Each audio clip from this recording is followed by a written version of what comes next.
الحمد لله رب العالمين والعاقبة للمتقين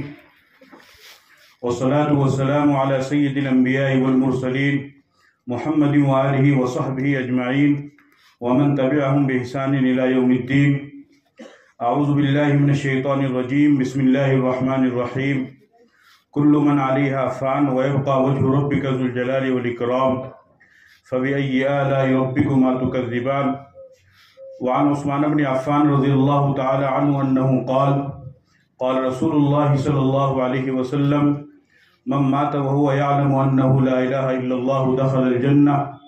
وقال النبي صلى الله تعالى عليه وسلم من كان آخر كلامه لا إله إلا الله دخل الجنة أو كما قال عليه الصلاة والسلام. میرے محترم بزرگوں اور دوستو،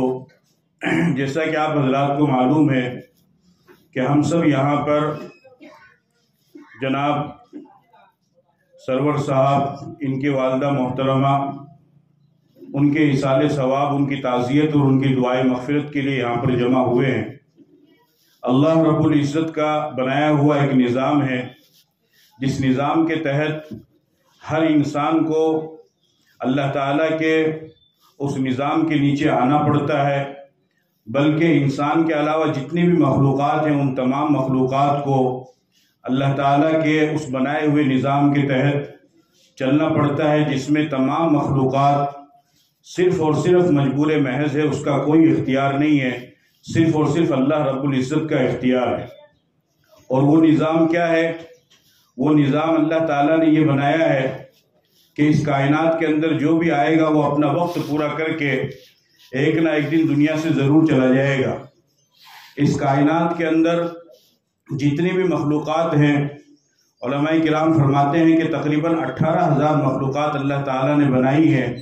فرشتے ہیں، انسان ہیں، جنات ہیں، زمین، آسمان، جنت، دوزخ، اس کے علاوہ بے شمار مخلوقات اللہ تعالیٰ نے بنائی ہے. وہ تمام مخلوقات اپنا اپنا وقت پورا کر کے دنیا سے چلی جائے گی. ہمیشہ رہنے والی ذات صرف اور صرف اللہ رب العزت کی ہے، اللہ کے علاوہ کسی کی بھی نہیں ہے. قرآن کریم میں اللہ تعالیٰ ارشاد فرماتے ہیں کل من علیہا فان ویبقى وجہ ربک ذو الجلال والاکرام، کہ ہر چیز پر فنا طاری ہوگی، یعنی ہر چیز پر فنائیت آئے گی. جس کا جو وقت اللہ تعالیٰ نے مقرر کیا ہے وہ وقت پورا کر کے وہ چیز ایک نہ ایک دن ضرور ختم ہو جائے گی. یہ اللہ تعالیٰ کو معلوم ہے، اور یہ اللہ تعالیٰ کے علم ازلی میں ہے کہ اللہ تعالیٰ نے کس کا کیا وقت مقرر کیا ہے. البتہ اتنی بات ضرور ہے، اور یہ بات طے ہے کہ فنائیت تو ہر چیز پر طاری ہوگی. وَيَبْقَى وَجْهُ رَبِّكَ ذُو الْجَلَالِ وَالْإِكْرَامِ، اور باقی رہنے والی ذات صرف اور صرف اللہ رب العزت کی ہے، اللہ کے علاوہ کسی کی نہیں. چنانچہ جب آپ قرآن کا مطالعہ کریں گے، حدیث کا مطالعہ کریں گے، سیرت اور تاریخ کا مطالعہ کریں گے، تو آپ کو معلوم ہوگا کہ بے شمار بڑے بڑے لوگ، بڑی بڑی قومیں دنیا کے اندر آئیں کہ جنہوں نے اپنی صلاحیت کا لوہا دنیا کے اندر منوایا. دولت کے اعتبار سے وہ سر فہرست تھے، طاقت کے اعتبار سے وہ سر فہرست تھے، حکومت کے اعتبار سے وہ سر فہرست تھے، عزت اور شہرت اور سلطنت کے اعتبار سے وہ سر فہرست تھے. ہر طرح کی دولت، نعمت اللہ تعالیٰ نے ان کو عطا فرمائی، اور ایسا محسوس ہوتا تھا ان کی طاقت کو دیکھ کر کے، ایسا محسوس ہوتا تھا ان کی دولت کو دیکھ کر کے، ایسا محسوس ہوتا تھا ان کی حکومت اور سلطنت کو دیکھ کر کے کہ شاید اس سلطنت کا اب سورج غروب ہونے والا نہیں ہے، اس دولت کو کبھی ختم نہیں ہونا ہے، اور اس طاقت کو کبھی ختم نہیں ہونا ہے. اور جیسی زبردست قسم کی طاقت اللہ نے ان کو دی ہے، اور جیسی زبردست قسم کی دولت اللہ نے ان کو دی ہے، اور جیسی زبردست قسم کی سلطنت اللہ نے ان کو دی ہے، ایسا محسوس ہوتا تھا اس زمانے کے اندر کہ شاید اب ان کا سورج کبھی غروب نہیں ہوگا، اور یہ کبھی بھی پستی کی طرف نہیں آئیں گے، یہ کبھی بھی زوال کی طرف نہیں آئیں گے، یہ کبھی بھی فنا کی طرف نہیں آئیں گے، بلکہ یہ باقی رہیں گے. لیکن تاریخ یہ بتاتی ہے کہ بے شک وقت کے ساتھ ساتھ ان کا سورج بالکل غروب ہوا، سورج طلوع ہوا اور چڑھا، اور کافی بلندی پر چڑھا اور کافی بلندی پر گیا، ان کی سلطنت کا، ان کی حکومت کا، ان کی دولت کا، ان کی عزت کا. لیکن جب اللہ تعالیٰ نے پکڑ فرمائی، جب اللہ نے ان کو اپنی گرفت میں لیا، جب اللہ نے ان کا مواخذہ کیا، تو پھر وہ ایسے مٹے کہ ان کا نام و نشان تک باقی نہیں رہا. ایسی قومیں اللہ تعالیٰ نے دنیا کے اندر مبعوث فرمائی۔ آج اگر میرے کو یا آپ کو کوئی چھوٹا سا معمولی سا بھی کام کرنا ہو تو ہمیں آلات کی ضرورت ہوتی ہے، ہمیں ذریعے کی ضرورت ہوتی ہے، ہم کسی آلے کے ذریعے سے اس کام کو کرتے ہیں۔ کسی اینٹ کو بنانا ہو تو اس اینٹ کو بنانے کے لیے آلے کی ضرورت ہے، اس اینٹ کو توڑنے کے لیے آلے کی ضرورت ہے، اس اینٹ کو جوڑ کر کے دیوار بنانے کے لیے، مکان بنانے کے لیے آلے کی ضرورت ہے۔ یعنی آج کے وقت میں ہمیں اگر معمولی سے معمولی کام بھی کرنا ہو اور چھوٹے سے چھوٹا کام بھی کرنا ہو تو ہمیں آلے کی ضرورت ہوتی ہے۔ قرآن کریم میں اللہ رب العزت نے قوم کا ذکر فرمایا ہے کہ اللہ رب العزت نے پچھلے زمانے میں ایک قوم کو بھیجا تھا جس قوم کا نام تھا قوم عاد۔ ایسی زبردست طاقت اللہ تعالیٰ نے ان کو عطا فرمائی کہ آپ اندازہ نہیں لگا سکتے۔ ایسی طاقت اللہ تعالیٰ نے ان کو عطا فرمائی کہ اپنی طاقت کو دیکھ کر کے انہوں نے باقاعدہ دعویٰ کر دیا اور انہوں نے یہ کہا من اشد منا قوة فاما عاد فاستكبروا في الارض بغیر الحق وقالوا من اشد منا قوة۔ قوم عاد کہنے لگے کہ ہم سے زیادہ طاقتور کون ہے؟ کیسی طاقت اللہ نے ان کو عطا فرمائی کہ پہاڑوں کو اپنے ہاتھ کی انگلیوں سے اور انگلیوں کے ناخنوں سے کھرید کر کے اس میں مکان بنا لیا کرتے۔ کم اہلکنا قبلہم من قرن ہم اشد منہم بطشا فنقبوا فی البلاد هل من محیص۔ ایسی طاقت اللہ نے ان کو عطا فرمائی کہ پہاڑوں میں بھی ان کو آلات کی یا مشینوں کی یا دوسری کسی چیز کی ضرورت نہیں تھی،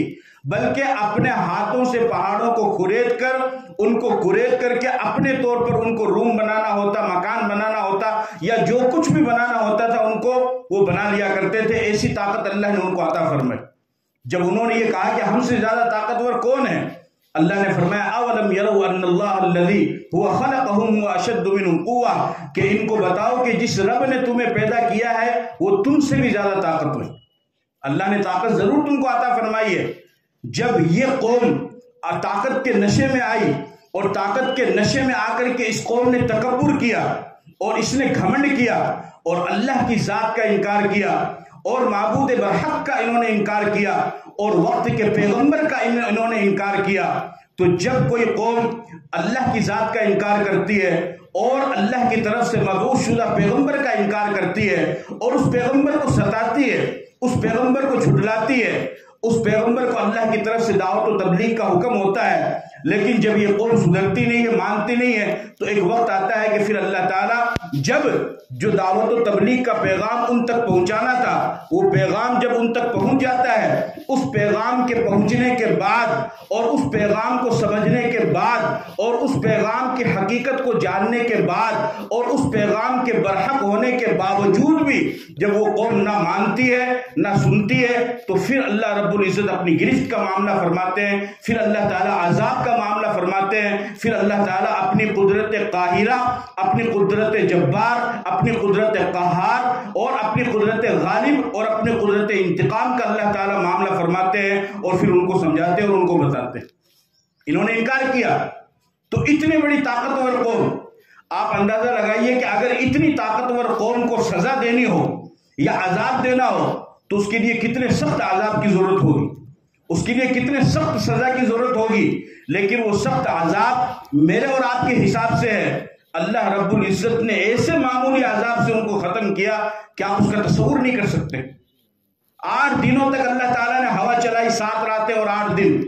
اور ان ہواؤں کے اندر اس طریقے سے وہ اڑتے پھر رہے تھے کہ جس طریقے سے دن کے جب تھوڑی سی آندھی چلتی ہے، تنکے اور پنیاں اور کچرے اوپر کو اڑتے ہیں اور آپس میں ٹکراتے ہیں، اتنی زبردست قوم کو اللہ تعالیٰ نے ہوا چلائی، اس آندھی کے ذریعے سے ان کو اوپر اٹھایا اور وہ آپس میں ایک دوسرے سے بھیڑ رہے تھے، ٹکرا رہے تھے، اور اس طرح ٹکرا کر کے اللہ تعالیٰ نے ان سب کو ختم کر دیا۔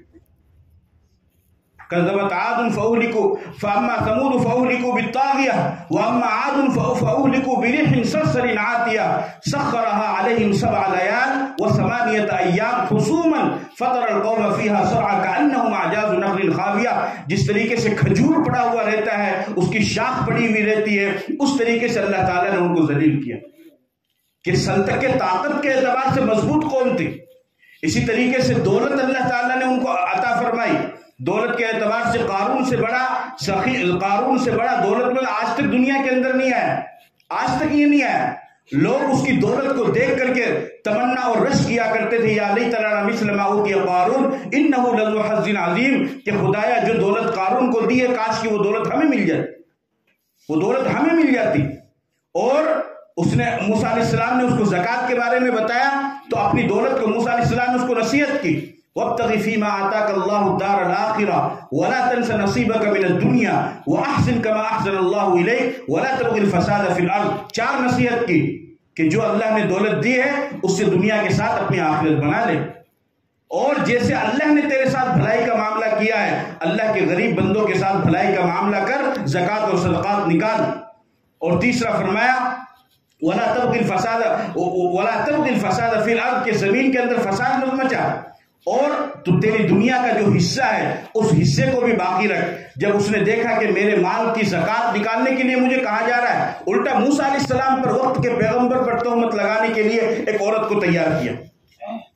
اس عورت نے کھڑے ہو کر بھرے مجمع میں کہا کہ نہیں، اس نے مجھے پیسے کا لالچ دیا ہے، آپ نے میرے ساتھ کوئی غلط کام نہیں کیا ہے. اللہ تعالیٰ نے موسیٰ علیہ السلام کو اختیار دیا کہ یہ زمین تیرے اختیار میں ہے، تیری قدرت میں ہے، تو جو کہے گا وہ کرے گی. زمین کو موسیٰ علیہ السلام نے حکم دیا فَخَسَفْنَا بِهِ وَبِدَارِهِ الْأَرْضِ فَمَا كَانَ لَهُ مِنْ فِئَةٍ يَنْصُرُونَهُ مِنْ دُونِ اللَّهِ وَمَا كَانَ مِنَ الْمُنْتَصِرِينَ. قرآن کہتا ہے کہ زمین نے اس کو اپنے اندر دھنسایا، اور بخاری کے الفاظ حدیث میں اللہ کے نبی نے فرمایا کہ قیامت تک وہ قارون زمین کے اندر دھستا ہی جائے گا. دولت اتنی کہ اس کی دولت کو دیکھ کر کے لوگ رش کیا کرتے تھے، لیکن جب اللہ کی پکڑ کا وقت آیا تو پھر اس کی دولت بھی اس کو نہیں بچا سکی. حکومت اللہ تعالیٰ نے عطا فرمائی فرعون کو، اور ایسی زبردست حکومت عطا فرمائی کہ حکومت کے نشے میں آ کر کے، تاریخ کے الفاظ نہیں قرآن کہتا ہے کہ اس نے رب ہونے کا دعویٰ کیا. انا ربکم الاعلی، میں صرف تمہارا خدا نہیں تمہارا رب ہوں. رب ہونے کا مطلب یہ کہ میں تم کو پالتا ہوں، تم کو اولاد میں دیتا ہوں، تم کو روزی میں دیتا ہوں، تم کو بارش میں دیتا ہوں، تم کو مارنے اور جلانے والا وہ میں ہوں، تمہاری ہر ضرورت نفع اور نقصان کو پورا کرنے والا وہ میں ہوں. فرعون نے کہا انا ربکم الاعلی الیس لی ملک مصر وهذه الانہار تجری من تحتی، کہا کہ یہ جو نہر بہ رہی ہے اور یہ جو دریا بہ رہے ہیں یہ تو میرے حکم سے چلتے ہیں. اللہ نے اسی دریا کے اندر اس فرعون کو اور تمام فرعونیوں کے اور اس کے لشکر کو ڈبویا، اور اسی دریا کے اندر سے چند سیکنڈ پہلے فرعون کی آنکھوں کے سامنے بنی اسرائیل کے لشکر کو پار کیا. اور جب فرعون کا لشکر اس میں داخل ہوا فَأَتْبَعَهُمْ فِرْعَوْنُ بِجُنُودِهِ فَغَشِيَهُمْ مِنَ الْيَمِّ مَا غَشِيَهُمْ. اللہ نے پانی کو حکم دیا کہ ملو، پانی ملا، اور اسی سمندر کے اندر اللہ نے اس کو غرق کر کے بتایا کہ اگر یہ تیرے حکم سے چلتا ہے اس کو منع کر کے تجھے نہ ڈبوئے، لیکن سمندر تو اللہ کے حکم سے چلتا ہے. وَهُوَ عَلَى كُلِّ شَيْءٍ قَدِيرٌ، ہر چیز پر کس کی قدرت ہے؟ اللہ کی قدرت ہے. أَلَا لَهُ الْخَلْقُ وَالْأَمْرُ، ہر چیز پر اللہ ہی کا امر چلتا ہے. اگر ایک پتا بھی گرتا ہے تو میرے اللہ کے حکم سے گرتا ہے. اگر ایک سوئی بھی ہلتی ہے تو میرے اللہ کے حکم سے ہلتی ہے. کائنات کے اندر کوئی بھی چیز اگر حرکت کرتی ہے یا اپنے اندر تاثیر پیدا کرتی ہے یا اپنے اندر کی تاثیر کو ختم کرتی ہے تو سب کا سب میرے اللہ کے حکم سے ہوتا ہے. اگر اللہ کا حکم نہ ہو تو چیز اپنے اندر تاثیر پیدا نہیں کر سکتی ہے، اس کو اختیار نہیں ہے. کوئی کتنے سے بڑا ولی کیوں نہ ہو، اگر وہ آگ کے اندر جائے گا تو آگ اس کو جلا کر کے راکھ کر دے گی. ابراہیم علیہ السلام کو جب آگ میں ڈالا گیا اللہ نے کہا کہ اپنی تاثیر کو ختم کر دینا، یہ میری امانت ہے جو تیرے پاس میں آ رہی ہے، اس کو ذرہ برابر بھی نقصان نہیں ہونا چاہیے. ابراہیم علیہ السلام اس آگ کے اندر رہے، ذرہ برابر بھی آگ نے نقصان نہیں پہنچایا. کیوں؟ اس لیے کہ آگ کے اندر تاثیر پیدا کرنے والی آگ نہیں ہے بلکہ اللہ ہے، اور اللہ نے اس کو منع کر دیا. کتنے ہی بڑا سے بڑا ولی کیوں نہ ہو، اگر آپ اس کی گردن پر چھری پھیریں تو اس کی گردن کٹ جائے گی. ابراہیم علیہ السلام نے بیٹے اسماعیل کی گردن پر چھری پھیری، اللہ نے کہہ دیا کہ میں امتحان لے رہا ہوں، تجھے کاٹنا نہیں ہے. پوری طاقت لگانے کے باوجود وقت کا نبی ہے، اور نبی کو اللہ تعالیٰ کتنی بڑی طاقت عطا فرماتا ہے، وہ نبی اپنی جسم کی پوری طاقت لگا کر کے چھری کو چلا رہا ہے، لیکن چھری ان کی گردن کو نہیں کاٹ رہی ہے. جبکہ جو شخص لیٹا ہوا ہے وہ کوئی بہت بڑا طاقتور پہلوان نہیں ہے، بلکہ قرآن کہتا ہے فَلَمَّا بَلَغَ مَعَهُ السَّعْيَ، لڑکپن اور جوانی کا اس کا زمانہ ہے، معمولی اس کی رگ ہے اور بالکل معمولی سی اس کی نس ہے، لیکن اللہ نے چھری کو حکم دیا تو یہ کاٹنا نہیں ہے، تو چھری نے اپنی تاثیر کو ختم کیا، اس لیے کہ چھری میں تاثیر پیدا کرنے والا اللہ ہے. تو تاثیر تو ہر چیز میں اللہ پیدا کرتا ہے. تو پچھلے زمانے میں ایسی قومیں گزری کہ جو آئی اور چلی گئی، لیکن ایسا لگتا تھا کہ شاید ان کی طاقت کا سورج غروب نہیں ہوگا، ان کی حکومت کا سورج غروب نہیں ہوگا، ان کی دولت کا سورج غروب نہیں ہوگا، لیکن اللہ نے سب کو ختم فرمایا۔ کیوں؟ اس لیے کہ اللہ نے نظام اپنا یہ بنایا ہے کہ اللہ اپنی ذات کے علاوہ اس دنیا میں کسی اور کو دیکھنا ہی نہیں چاہتا۔ اگر اللہ کی ذات کے علاوہ بھی کوئی مخلوق یا کوئی دوسری ذات ایسی ہوتی کہ جو باقی رہتی تو بتاؤ خالق اور مخلوق میں فرق کیا رہتا؟ کہ خالق بھی ہمیشہ رہنے والی ذات ہے اور مخلوق بھی ہمیشہ رہنے والی ذات ہے، تو پھر فرق کیا ہوا؟ فرق تو یہیں پر پیدا ہوگا کہ خالق کل بھی زندہ تھا، آج بھی زندہ ہے اور آئندہ بھی زندہ رہے گا، اور مخلوق کل تھی، آج ہے، کل نہیں رہے گی۔ اذا جاء اجلهم لا يستأخرون ساعة ولا يستقدمون، ساعة یعنی ایک سیکنڈ کا بھی کوئی بھروسہ نہیں۔ اسی کے تحت ہم کو بھی گزرنا ہے۔ کائنات کے اندر اچھے برے بڑے چھوٹے اور ہر قسم کے لوگ آئے، لیکن سب کو اس راستے سے گزرنا پڑا۔ لیکن اللہ تعالیٰ نے ہمیں جو دولت عطا فرمائی ہے وہ ہے ایمان کی دولت۔ اس دولت کو بچا کر کے ہمیں دنیا سے لے جانا، اس بات کی فکر کرنی۔ حدیث کے اندر آتا ہے، حضرت عثمان بن عفان فرماتے ہیں کہ نبی پاک صلی اللہ علیہ وسلم نے فرمایا من مات وهو يعلم انه لا الہ الا اللہ دخل الجنہ، کہ جو شخص اس حال میں مرے کہ اسے اس بات کا پختہ یقین ہو، ذرہ برابر بھی شک و شبہ نہ ہو کہ اللہ کے سوا کوئی معبود نہیں ہے، اگر اس طریقے سے توحید اور رسالت کے ساتھ ایمان رکھتے ہوئے وہ دنیا سے جائے گا، اللہ اسے جنت میں داخل فرمائیں گے۔ فرمایا من کان آخر کلامہ لا الہ الا اللہ دخل الجنہ، کہ جس کا آخری کلام لا الہ الا اللہ ہو تو وہ جنت میں داخل ہوگا۔ موت کا جو وقت ہے اور وہ جو مرحلہ ہے، اس مرحلے سے گزرنا بڑا کٹھن معاملہ ہے، کوئی آسان بات نہیں ہے۔ شیطان اس وقت گمراہ کرنے کے لیے آتا ہے، روح نکلنے کے بعد پھر مرنے والے کو قبر کے حوالے کر دیا جاتا ہے۔ قبر تو ویسے بھی آخرت کی منزلوں میں سب سے خطرناک منزل ہے۔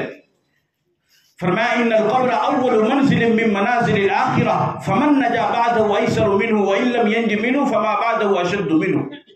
کہ آخرت کی منزلوں میں سب سے پہلی اور خطرناک منزل قبر کی ہے، اس میں بچ گئے تو آگے بھی بچ جاؤ گے، اور اگر اس میں پھنس گئے تو آگے کی منزلیں اور بھی مشکل ہو جائے گی۔ اور حضرت عثمان بن عفان رضی اللہ تعالیٰ عنہ جب کسی قبر کے پاس کھڑے ہوتے تھے تو اتنا روتے تھے کہ ان کی داڑھی مبارک تر ہو جایا کرتی تھی۔ لوگوں نے کہا کہ جنت کا ذکر ہوتا ہے، جہنم کا ذکر ہوتا ہے، پیغمبر کی زبان مبارک سے آپ نے جنت اور جہنم کا ذکر سنا، اتنا نہیں قبر، تو آپ نے فرمایا کہ میں نے بھی پیغمبر کی زبان سے یہ سنا اور یہ حدیث بتائی جو ابھی میں نے پڑھی۔ اور پھر یہ بھی فرمایا کہ آپ صلی اللہ علیہ وسلم نے یہ بھی ارشاد فرمایا کہ میں نے آخرت کے جتنے بھی مناظر دیکھے ہیں ان میں سب سے زیادہ خطرناک عذاب و عذاب قبر کا ہوتا ہے۔ اس سے بچنے کے لیے ایمان کی دولت کا ہونا ضروری ہے، نماز کا ہونا ضروری ہے، قرآن کی تلاوت کا ہونا ضروری ہے، ذکر اور تسبیح کا ہونا ضروری ہے۔ ماں باپ بھی دنیا سے جاتے ہیں، جیسا کہ سرور بھائی کی والدہ کے ایصال ثواب کے ہم لوگ یہاں پر جمع ہوئے ہیں، تو ظاہر سی بات ہے کہ ماں باپ کا دنیا سے جانا ایک بڑا کٹھن مسئلہ ہوتا ہے انسان کے لیے، اور انسان زندگی بھر اس کی تلافی نہیں کر سکتا ہے، زندگی بھر نہیں۔ بہت بڑا سہارا ہوتا ہے جو انسان کے سر کے اوپر سے اڑ جاتا ہے۔ ہر اولاد کے اوپر ماں باپ کے دو حقوق ہیں، ایک زندگی میں اور ایک مرنے کے بعد۔ زندگی میں زندہ رہتے ہوئے ہر اولاد کے اوپر ماں باپ کا ایک حق یہ ہے کہ ان کی خدمت کرے اور ان کی دعائیں لے۔ کبھی بھی اپنی زندگی کے اندر اپنے ماں باپ کی بد دعا نہ لینا، کبھی بھی نہیں۔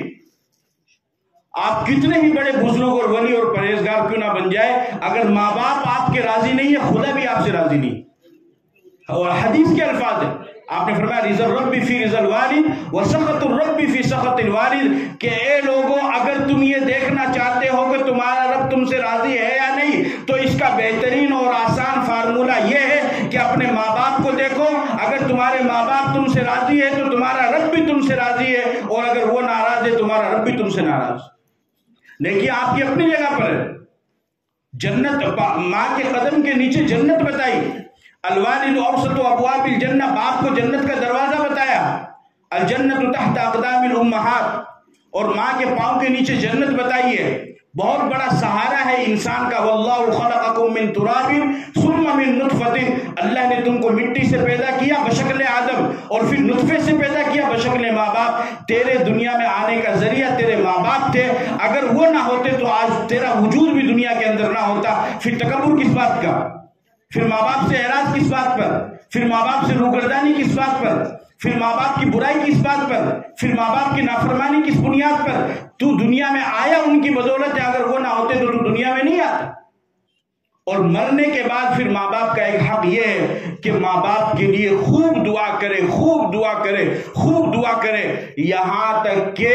ماں باپ کے مرنے کے بعد ان کی دعا کی اہمیت کا اندازہ آپ اس بات سے لگا سکتے ہیں کہ اللہ نے قرآن میں بتایا اپنے بندوں کو اور انسانوں کے کہ تمہارے ماں باپ مر جائیں تو تمہیں ان کے لیے دعا ایسے کرنی ہے، رب ارحمہما کما ربیانی صغیرا۔ قرآن کے الفاظ ہیں کہ تم یہ دعا کرو کہ اے میرے رب میرے ماں باپ پر ایسے رحم کر جیسے انہوں نے مجھے بچپن میں پالا۔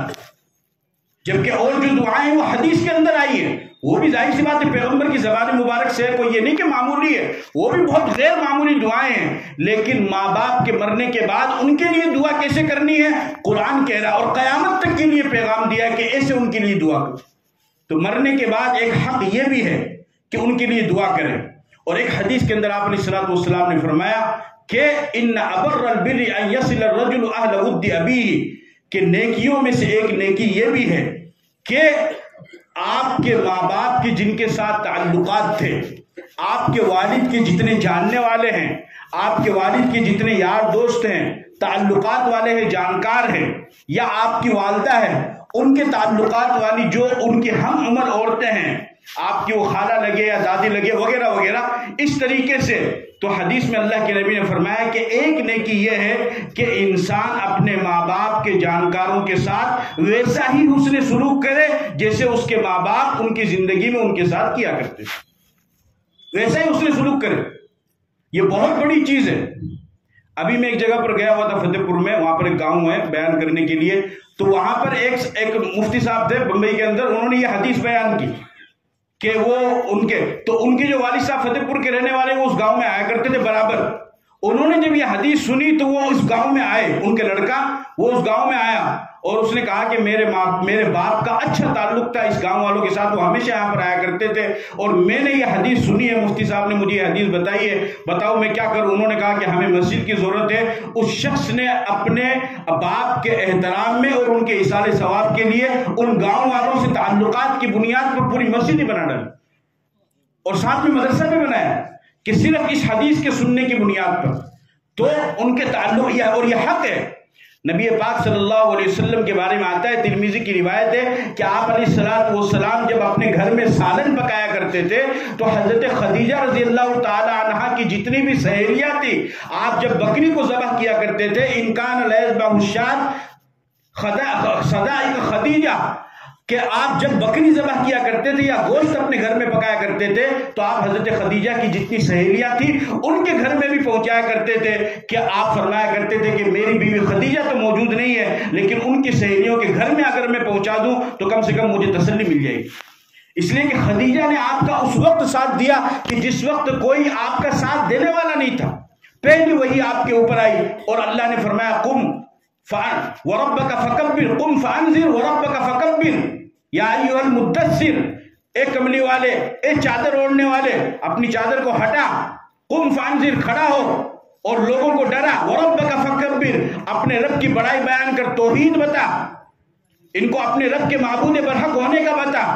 یہ جو معبودان باطلہ انہوں نے رکھ رکھے کعبے کے اندر 360 ہے، ان کو سب کو ہٹانے کر کے ایک معبود کے سامنے اپنے سر تسلیم کو جھکانے کے لیے ان کو بتا، ان کو کہ جب نبی پاک صلی اللہ علیہ وسلم کو یہ حکم ملا، آپ سب سے پہلے اپنی چہیتی بیوی حضرت خدیجہ کے پاس میں آئے اور آپ نے فرمایا کہ خدیجہ، مجھے اللہ نے یہ حکم دیا ہے کہ میں لوگوں کو توحید کی اور رسالت کی دعوت دوں گا تو صحیح کیونکہ اللہ کا حکم ہے، لیکن خدیجہ یہ تو بتا کون میری سنے گا اور کون میری مانے گا۔ حضرت خدیجہ نے اس وقت جو الفاظ کہے وہ آج بھی حدیث کے اندر موجود ہے۔ حضرت خدیجہ نے فرمایا انت اول من تدعو وانا اول من استجیب، کہ اے اللہ کے نبی آپ پہلے شخص ہوں گے جو دعوت دیں گے اور میں پہلی عورت ہوں گی جو آپ کی دعوت کو قبول کروں گی، آپ بتائیے کیا کرنا ہے؟ آپ نے کہا پڑھو لا الہ الا اللہ محمد رسول اللہ۔ حضرت خدیجہ نے پڑھا اور سب سے پہلے آپ کے ہاتھ پر عورتوں میں حضرت خدیجہ مسلمان ہوئی۔ ایسی بیوی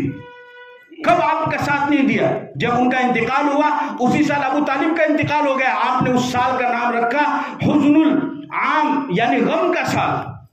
ہر وقت آپ کا ساتھ دیا، ہر موقع پر آپ کا ساتھ دیا، آپ یاد کر کر کے ان کو رویا کرتے تھے، یہاں تک کہ آپ کی جو سب سے چہیتی بیوی حضرت عائشہ، انہوں نے فرمایا ایک موقع پر کہ یا رسول اللہ ہم بھی آپ کی بیوی ہیں اور دیگر ازواج مطہرات ہیں، 11 ازواج مطہرات تھی، 2 کا آپ کی زندگی میں انتقال ہو گیا اور جب آپ کا انتقال ہوا اس وقت 9 باقی تھی، اس لیے 9 بھی کہا جاتا ہے اور 11 بھی کہا جاتا ہے۔ مطلب یہ ہے حضرت عائشہ نے کہا کہ ہم بھی ہیں، آپ حضرت خدیجہ کو اتنا یاد کرتے ہیں؟ آپ نے فرمایا کہ عائشہ تجھے معلوم نہیں کہ خدیجہ نے میرا کس وقت ساتھ دیا تھا؟ میرا اس وقت ساتھ دیا تھا کہ جب کوئی میرا ساتھ دینے والا تھا ہی نہیں، جب فرشتہ آیا وہی لے کر کے اور آپ کے بدن کے اوپر کپ کپی طاری ہو گئی، یرجف فؤادہ، آپ کا بدن کانپ رہا تھا، غار ہرا سے آپ واپس تشریف لائے، حضرت خدیجہ سے کہا کہ مجھے چادر اڑاؤ، چادر اڑایا گیا، پھر اس کے بعد میں حضرت خدیجہ سے فرمایا، آپ نے حضرت خدیجہ نے پوچھا کہ کیا ہوا؟ انہوں نے کہا کہ آپ نے فرمایا کہ ایسا واقعہ پیش آیا، ایک فرشتہ آیا تھا، مجھے تو سمجھ میں نہیں آ رہا ہے کہ میں کیا کروں۔ آپ نے فرمایا کہ نہیں، آپ کو گھبرانا نہیں ہے۔ حضرت خدیجہ ایک معمول ایک عورت ہے، عرب کی عورت ہے، بڑے گھرانے کی عورت ہے، مالدار عورت ہے، لیکن نبی کی صحبت ابھی ملی ہے، لیکن نبوت ابھی پیغمبر کو نہیں ملی، ابھی تو پہلی وحی آئی ہے۔ حضرت خدیجہ نے جو الفاظ کہے ان الفاظ کو میں آپ کو بتاتا ہوں، بخاری کے الفاظ ہیں، ان الفاظ کو سمجھ لو، اپنی زندگی کے اندر اتارنے کی کوشش کرو، اور پھر وہ الفاظ ایسے ہیں کہ جس میں آج ہم سب پیچھے۔ حضرت خدیجہ نے کیا فرمایا؟ آپ نے فرمایا لقد خشیت علی نفسی، کہ خدیجہ مجھے اپنی جان کا ڈر لگ رہا ہے کہ کیا ہوا کہ ایک لمبا چوڑا فرشتہ آیا اور اس نے یوں بھیجا اور یوں بھیجا، ایسے کیا ویسے کیا، مجھے تو سمجھ میں نہیں آ رہا ہے۔ آپ نے فرمایا کلا، حضرت خدیجہ نے فرمایا کلا واللہ لا یخزیک اللہ ابدا، بالکل آپ کو گھبرانے کی ضرورت نہیں ہے، اللہ آپ کو بالکل بھی ذلیل اور رسوا نہیں کرے گا۔ کیوں؟ حضرت خدیجہ نے جو بات کہی اس میں عبادت کا تو کہیں پر ذکر ہی نہیں ہے۔ حضرت خدیجہ نے نہ تو یہ کہا کہ آپ نماز بہت زیادہ پڑھتے ہیں، آپ عبادت بہت زیادہ کرتے ہیں، آپ نفلیں بہت زیادہ پڑھتے ہیں، آپ تسبیح بہت زیادہ کرتے ہیں، آپ رات دن تسبیح پھیرتے رہتے ہیں اور سجدے کے اندر ہی پڑے رہتے ہیں، عبادت کا کہیں پر کوئی ذکر بھی نہیں ہے۔ اور حضرت خدیجہ کے اس پیغام سے آنے والی قیامت تک نسل کو یہ پیغام مل گیا کہ جو بھی اس کام کو کرے گا اللہ اس کو نہ دنیا میں ذلیل کرے گا نہ آخرت میں ذلیل کرے گا۔ وہ کام کیا تھا؟ حضرت خدیجہ انک لتصل الرحیم وتحمل الکل وتکسب المعدوم وتقری الضیف وتعین علی نوائب الحق، کہ یا رسول اللہ اللہ آپ کو کبھی بھی ذلیل اور رسوا نہیں کرے گا، اس لیے کہ آپ رشتہ داروں کے ساتھ صلہ رحمی کرتے ہیں، آپ غریبوں کا بوجھ اٹھاتے ہیں، آپ مہمانوں کی مہمان نوازی کرتے ہیں، ناگہانی آفت مصیبت کہیں پر آ جائے اور آندھی اور طوفان آ جائے، سیلاب آ جائے، تو ان ناگہانی آفت اور مصیبت زدہ لوگوں کا آپ تعاون کرتے ہیں۔ جو بھی اس کام کو کرے گا اللہ اس کو کبھی بھی ذلیل اور رسوا نہیں کرے گا، آپ کو بھی نہیں کرے گا، آپ کو گھبرانے کی ضرورت نہیں ہے۔ بہرحال وہ اپنے چچا زاد بھائی جو تھے ورقہ بن نوفل، ان کے پاس لے کر گئی، سارا قصہ سنایا۔ ورقہ بن نوفل وہ جانتے تھے، وہ انجیل کے پڑھے ہوئے تھے اور زبور کو بھی پڑھے ہوئے تھے، انہوں نے ساری چیزیں دیکھی اور دیکھ کر کے کہا خدیجہ سے کہ یہی واقعہ پیش آیا جو تم بتا رہے ہو؟ کہا یہ واقعہ پیش آیا۔ تو اس شخص نے کہا، وہ نصرانی عالم تھا، اس نے کہا ھذا الناموس الذی نزل اللہ علی موسیٰ یا لیتنی فیہا جزعا یا لیتنی اکون حیا اذ یخرجک قومک، کہ اس کے اوپر وہی چیز نازل ہوئی ہے جو موسیٰ علیہ السلام پر نازل ہوئی تھی، کاش کہ میں اس وقت طاقتور ہوتا، کاش کہ میں اس وقت زندہ ہوتا کہ جب اس کی قوم اس کو نکالے گی۔ آپ بڑے حیران ہو گئے، آپ نے فرمایا اب مخرجی ہوں، مجھے میری قوم نکال دے گی، میرے گاؤں سے نکال دے گی، میرے مکہ سے نکال دے گی؟ اس نے کہا ہاں، لم یأتی رجل قط بمثل الا ما جئت به عودیا، آپ کے ساتھ نہیں، آپ کے علاوہ پچھلے جتنے بھی پیغمبر آئے ان سب کے ساتھ قوم نے یہ کیا ہے کہ جب انہوں نے توحید اور رسالت کی تبلیغ کی، لوگوں کو دعوت دی، انہوں نے نکالا، آپ کو بھی نکالیں گے۔ کاش کہ اس وقت میں زندہ ہوتا تو میں آپ کی مدد کرتا اور میں آپ کے ساتھ میں کھڑا ہوتا، لیکن ان کا انتقال ہو گیا۔ تو ایک موقع پر پوچھا گیا آپ سے کہ ورقہ بن نوفل نے یہ بات کہی کہ حضرت خدیجہ نے پوچھا تو اللہ تعالیٰ نے اس کے ساتھ کیا معاملہ کیا؟ تو سیرت المصطفیٰ کے اندر لکھا ہے کہ اللہ کے نبی نے ارشاد فرمایا کہ میں نے ورقہ بن نوفل کو خواب میں دیکھا ہے، انہوں نے سفید لباس پہن رکھا ہے اور سفید لباس سے مجھے یہ یقین ہے کہ اللہ نے اس کو معاف کر دیا اور جنت میں داخل کر دیا۔ تو یہ سب چیزیں ہیں. بہرحال یہ اللہ کا بنایا ہوا نظام ہے کہ اس کے تحت ہر ایک کو دنیا سے گزرنا ہوتا ہے. تو ماں باپ کا یہ فرض ہے کہ زندگی میں زندہ رہتے ہوئے ان کی دعائیں لیں اور مرنے کے بعد ان کے لیے زیادہ سے زیادہ دعائیں مغفرت کریں. ہم اس موقع پر سرور بھائی کو تعزیت مسنونہ بھی پیش کرتے ہیں اور دعا بھی کرتے ہیں کہ اللہ تعالیٰ ان کی مغفرت عامہ تامہ فرمائے. اور ماشاءاللہ جس رستے پر لے کر کے وہ گئے ہیں، ان کو اپنی اولاد کو وہ چھوڑ کر کے گئی ہیں، تو انشاءاللہ اس سے بھی اللہ کی ذات سے دعوت و تبلیغ کے رستے پہ اور دین کے رستے پہ، تو اس سے بھی ہمیں اللہ کی ذات سے امید ہے کہ اللہ تعالیٰ ان کے ساتھ اپنے خصوصی فضل و کرم کا معاملہ فرمائے گا. اللہ تعالیٰ عمل کی توفیق عطا فرمائے. وآخر دعوانا الحمدللہ رب العالمین.